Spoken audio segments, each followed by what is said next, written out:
Jörðin okkar eins og lítil rós, falleg en viðkvæm. Kjarnorku sprengjur, eiturefna úrgangur, náttúrueyðing, geislavirkni, óstöðugleiki og náttúrueyðing tæta hana í sundur.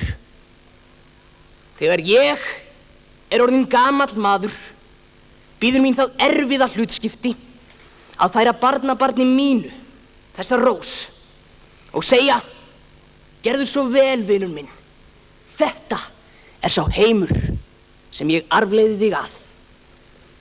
Í gráum malarriki við gnatan stáls og hjóla að kvikubúum lífsþíns hefur komið einhver styggð.